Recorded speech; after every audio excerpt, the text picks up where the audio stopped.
When we talk about surfaces, we're talking about the flat surface on which your food is sitting when you take the photos. And these are important because they can tell different stories. If you set your food on a counter, it tells a different story than if it's set on the concrete, which tells a different story than if it's set on a nice wooden table, which tells a different story than if it was set on a chalkboard. So learning how to use the right surface to tell the right story is something worth considering.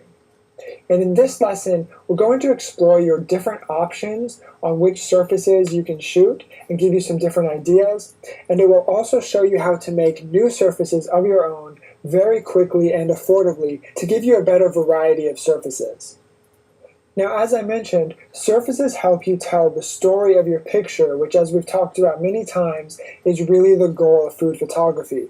So if you look at these zucchini fritters, which we've looked at many times already, call me crazy, but I think the concrete really adds to this picture. It gives it a certain message. It's kind of dirty and dingy, but it does something special for this picture, and that's the surface doing that job. So as you're setting up your scene and deciding what story you want to tell, keep the surface on which you're going to shoot the pictures in mind. And you also want to set up a few options so you have some variety. For example, the zucchini fritters are on the concrete, but it would have been very different if I put these peanut butter and jelly granola bars on the concrete, or if I put the zucchini fritters on this white tabletop. So have a few different options that tell different stories based on the type of food you're using. Next, we're going to look at what options you have for surfaces. The first is to use whatever you have on hand. You can use wooden tables, you can use concrete floors, you can use your stovetop, which works nicely for some shots, and you can use your counters. There's an asterisk by counters because I would use them at your own peril. They usually are not very photogenic. Whether they're tile or granite, they have too much going on. And unless you're doing it intentionally for a very specific purpose, it's best to stay away from countertops. But the other three are perfectly valid options, as well as anything else you can find around your house. Now this shot here is of a wooden table in my house, and at first glance it looks fine, and I've used it a few times, but I have a few problems with this table. First of all, the graining is too inconsistent. You can see there's some really wide grains and some narrow grains, and that draws too much attention to the background in a negative way, which I don't want, and it also is very shiny. It has a very glossy surface, and we'll talk about that later, how glossy surfaces can cause real problems when you're trying to take pictures in well-lit rooms. So if you're in that type of a situation where you have maybe one or two nice surfaces, but you don't have too many like I do, the best thing to do is to start making your own.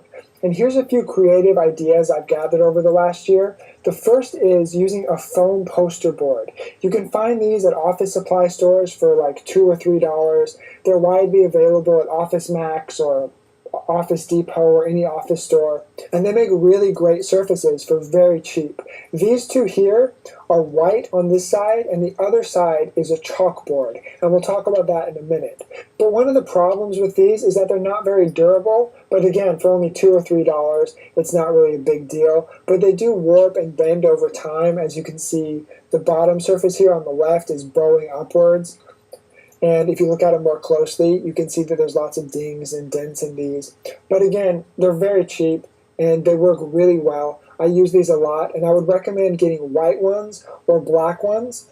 I can't really see an opportunity to use the yellow or green or anything else. So white and black is really what you want to stick with. And as I just mentioned, one really cool thing you can do with these is turn them into chalkboards. I'm sure you've seen already in this course many examples of times where I used a chalkboard to take my pictures on. And if you're wondering where I get these fancy chalkboards, I take one of those $2 foam boards, a white one, and I spray paint one side with chalkboard paint. There's a company called Rust-Oleum that sells this can of spray paint that when you put it onto a surface, it turns that surface into a chalkboard. It's brilliant. So you take the foam board, you buy the chalkboard paint, paint the board according to the instructions on the can, and then rub it with chalk once it's dry to give it a kind of nice scattered chalky feel. And then you have a chalkboard. And like I said, I did this on two of them, and two are chalkboards and the other side are white. So I can reverse them. It cost me like less than $15, and I have basically 4 surfaces. I have 2 white ones and 2 chalkboards. And they're not very durable, like I said, but they've lasted me at least 6 months. So that's a really cool strategy and something I would definitely recommend doing to give your pictures a much more dynamic feel. But if you really want to get into this, one of the coolest things you can do is to build a wooden tabletop. These give you tons of flexibility to take really nice pictures. They're very portable, and you can have them reversible, so one side has one color and the other side has another color. Now, there's a great blog that I learned how to make this from, and I'll post a link to that in the lecture if you need more details. But basically what you want to do is aim for a surface area of at least 3 by 3 feet, so you have enough space to take your pictures at a shallow angle without running off the edge of it, which is important. And what you do is you buy these thin hobby boards at like a place like Home Depot or a home improvement store. They're basically like a 1/4 of an inch thick, and you'll want to get them maybe 2 to 5 inches wide, depending on how wide you'd like your boards to be. Then what you do is you lay one row flat and you space them perfectly. Then you lay another row of these boards in the opposite direction and you glue them together. So if you can see here in this picture, there's about 7 boards laid horizontally, and underneath that there's 6 wider boards laid vertically, and they're glued together. And that gives us 2 tabletops. So this is one side, and then it's reversed to the other side. So it's very thin, it's very portable, and we have 2 tabletops. I painted one white and I painted one brown, and these are my favorite things to shoot on. So here's another close-up image if you aren't quite sure what I'm talking about. You see there's a row of boards going left and right, and there's another row going up and down. And they're just glued next to each other, so the glue from one holds the others in place, and you have 2 tabletops. It's a perfect solution. And again, if you want more instructions on how to build one of these for about $20 to $25, I'll post a link to the blog post that helped me learn this technique. One super annoying problem with surfaces is the reflections they can generate. If you have a glossy surface like this table that I mentioned earlier, you need a lot of light, as we mentioned in the last lesson, I hope you remember. The problem with that light is that it creates reflections on your surfaces if the surface is too glossy, and those can totally ruin your pictures. So here's how you want to avoid that. As much as possible, use matte, not glossy surfaces. This will naturally cut down on the glare. And if that's not working, try a different lighting angle. Sometimes it's surprising how moving your scene, 45 degrees in a different angle completely gets rid of the reflections and sometimes improves the way the light scrapes across your scene. And if that's not working, try a different camera angle. Moving up and down a few degrees or left and right a few degrees can have a big difference. And finally, you can block or diffuse the light. If you remember in the last lecture, we talked about how to diffuse the light with a white sheet. That can work really well. Or you can use your trusty reflector that we made, the $1 foil reflector, prop that up behind your scene, and that'll block out some of the light. Just be careful that you're not blocking out too much to actually cut down on the light in your scene.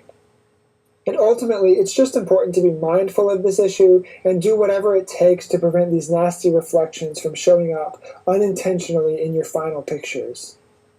We'll be talking soon about background elements, but here I want to point out that surfaces and backgrounds are virtually interchangeable. There's been many cases where I've used the chalkboards or the white or black foam boards or even the wood as the background, not the surface. And if you look here in this picture of the pancakes, what we have are my 2 foam boards set up in such a way that it creates a completely white scene. One's the background and one's the surface, and they basically blend together with the right camera focus and create white background, white plate, and everything is white. And that helps us create a finished product that looks like this. You'll notice the white surface below and the white background behind have blended together to create a completely white scene. And you can use backgrounds and surfaces interchangeably to create different types of effects in your scene, and I just wanted to point that out here before we get too far. I'm sure you can expect what's coming up in your homework for this lesson. I want you to put together at least a minimum of 3 surfaces on which you can shoot your pictures. You can use whatever you have around the house. If you're lucky enough to have like a nice concrete floor and a really nice table that's not too glossy, and maybe a really nice countertop, you're good to go. But you can also buy white or black foam boards, turn them into chalkboards if you'd like, make a wooden surface, or even find something more creative. So make sure you have a minimum of 3 or 4 would be even better, surfaces that you can rotate in your shots to have more variety and more depth in your photographs.